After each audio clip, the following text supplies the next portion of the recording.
poverty, you might become rich. Hallelujah, hallelujah, hallelujah.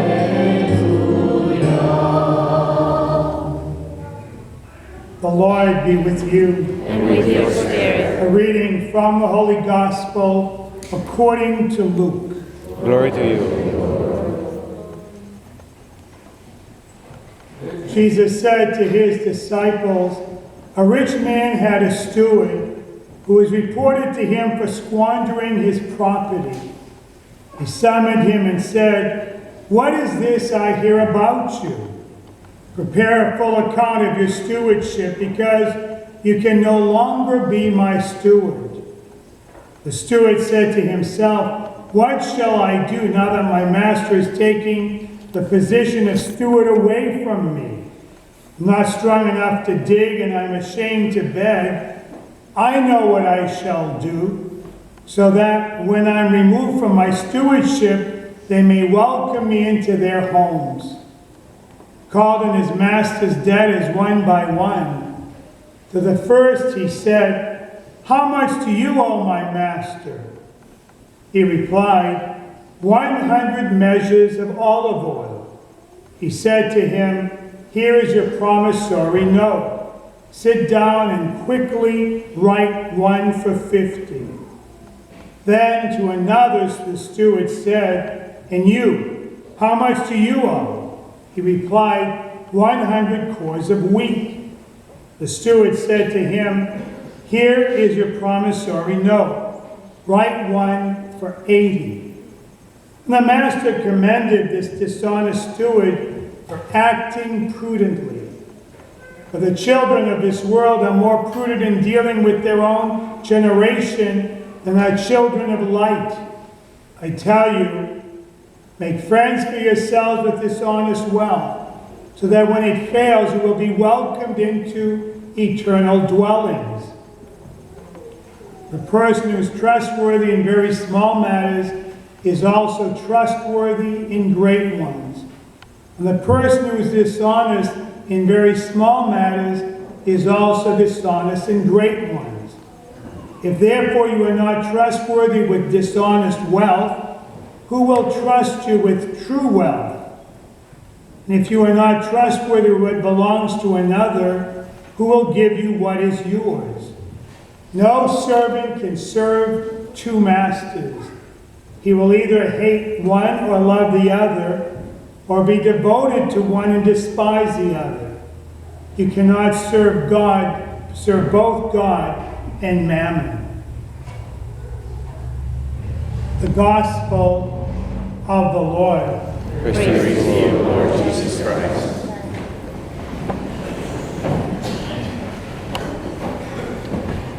Any of you had an opportunity to read the book by David McCullough on the Brooklyn Bridge? It's a remarkable piece of history. Brooklyn Bridge was constructed, and at the end, when it was finished, it was designated as one of the great wonders of the world.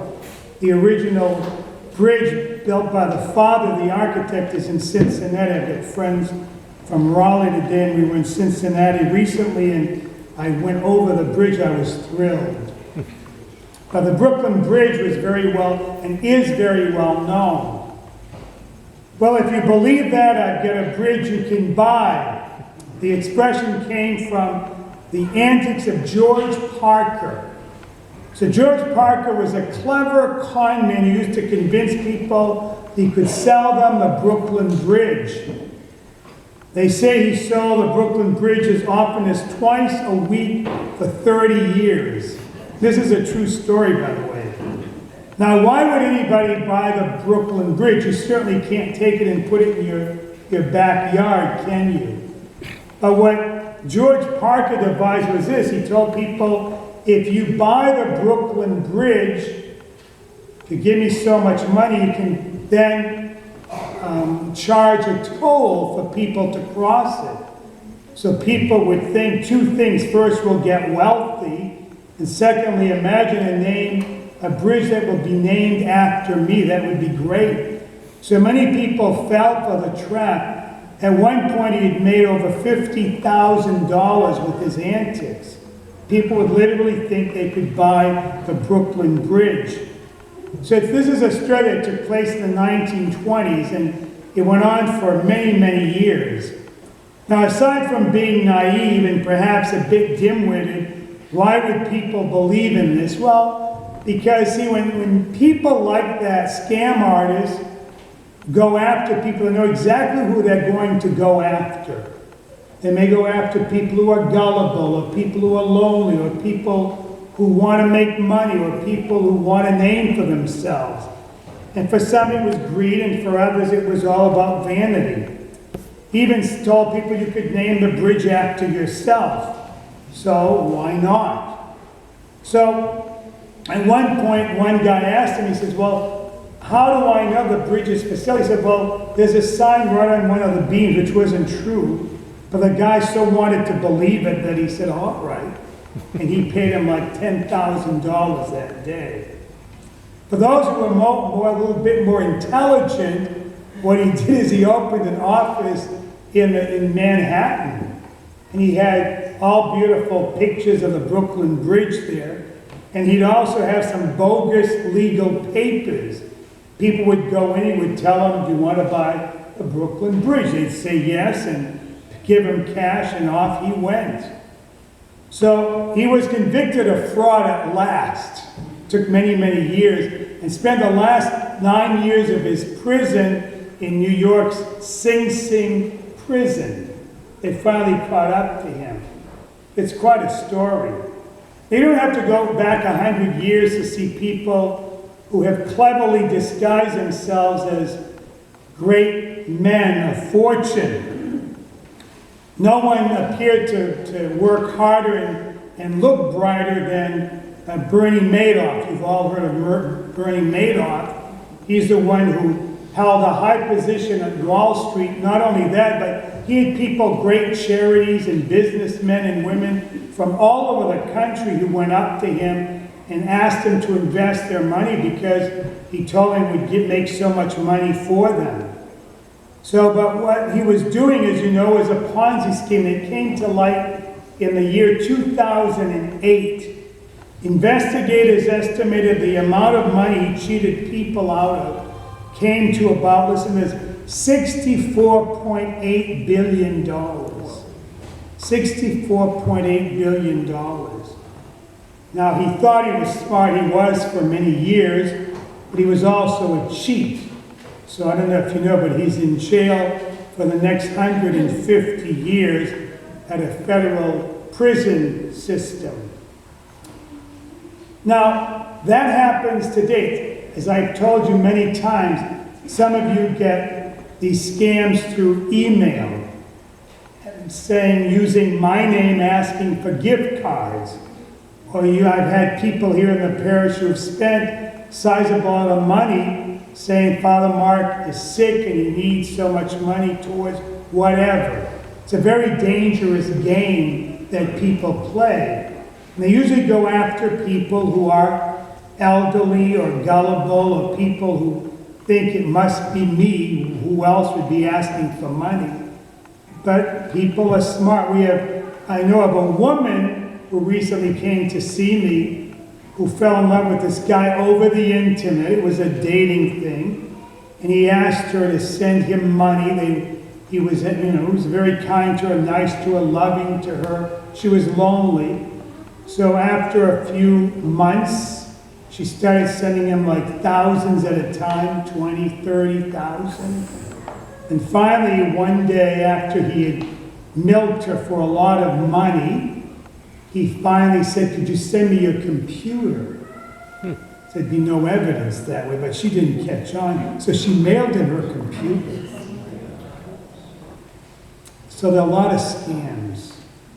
Now, that's nothing new. In today's first reading from Amos, it's about, let me just read that to you to refresh your memory, because you may have said, well, who's this guy? This is from Amos chapter 8. So this is God telling Amos to smash the people because they're trampling upon the needy. He says this, when will the new moon be over, you ask, that we may sell our grain on the Sabbath, that we may display the wheat? We will diminish the ephah, add to the shekel, and fix our scales for cheating. So what they would do is basically, it was a money laundering thing where they would take the money in those days, a shekel, devalue the shekel, make the wheat more expensive, and they would cheat people who didn't know any better, were going to the temple to pray. Many of them didn't have available shekels. They would bring the ephah, change it for shekels, they would lose their money. It was a mess. So these things go on. So that's what the gospel today is about. And we know about athletes who cheat. A few years ago, the whole Russian track and field team was barred from the Olympics due to the organized use of performances and enhanced drugs. And those people who would have been first ended up in second and third place because of people who were dishonest. And think of what just happened with college admission schemes in recent months, where people were paying coaches and referees a lot of money to get their kids into Ivy League colleges, and none of them could even play the sport. It happens all around us. So lest you get too discouraged, I want to give you a beautiful story now. This is another real story. It's the story of Randy Rouse. Now, Randy Rouse is president of Teen Life International. It's a beautiful movement, Teen Life International. He goes all over the world working with teens. They've established all kinds of various groups throughout the United States and beyond. So Randy Rouse is a very devout Catholic. Goes to Mass every day in Atlanta, Georgia. That's where his parish is. And there's a beautiful chapel in his church, a Eucharistic chapel that's open 24 hours a day, 7 days a week. He goes there to pray every Monday morning from 1 a.m. to 2 a.m. So one morning he went in and he had forgotten his key, because usually these are keys, especially in the early hours of the morning. So he forgot his key, so he's banging at the door, and this guy comes, he lets him in. He had never noticed him before, because usually when he comes in, the guy leaves right away, they never talk. So that day the guy noticed that Randy was holding a book with a pen. He said, well, why do you bring a book and a pen? He says, well, I journal every hour when I come. He says, well, what do you mean journal? He says, well, I sit down before the Blessed Sacrament, before the Lord, and he says, the Lord speaks to me and I write down what the Lord's telling me. And I says, oh, I've never heard of that. So he says, oh, all right. So anyways, he left, and the next week Randy comes back for his hour, and the guy was there, of course, and the guy goes up to him, he says, hey, he says, no, he says, I bought a journal last week. I bought one of those books. He says, I got a pen, and he says, I sat before the Blessed Sacrament. He says, wow, he says, you're right, God does talk to us. I never knew that. So the guy says, he says, I don't know who you are. He says, what Mass do you usually go to on weekends? He goes, I don't go to Mass. What do you mean you don't go to Mass? He says, I've never been to Mass. He says, the only reason I come is because my wife told me that from 12 to 1 they needed a watchman. So I was coming here because my wife wanted me to be a watchman. So he says, but last week after you told me about that journaling, he says, I started doing that. And he says, God does. He says, and now I realize what's in that gold thing. He didn't realize it was a hoax. He didn't realize it was Jesus. He was being a watchman because his wife was bright. His wife knew how to get him. She gave him a job, being a watchman. He thought that was important. But she was praying that something else would happen, that Jesus would rub off on him. And he did. So today's beautiful gospel says this, that for the children of this world are more prudent in dealing with their own generation than are the children of light. So this woman, nameless, she was bright. She was one of the honest ones.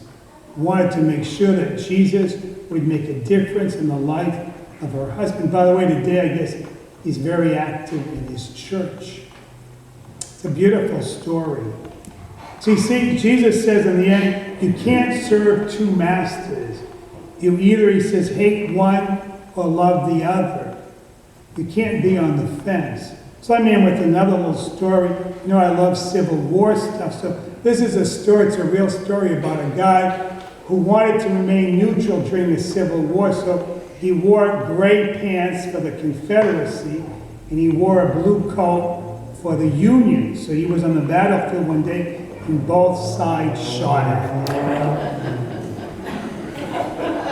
Well, get it? They both shot at him because he was dressed in gray and blue.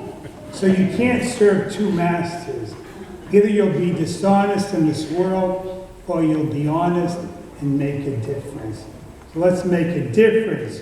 As Jesus says, no servant can serve two masters.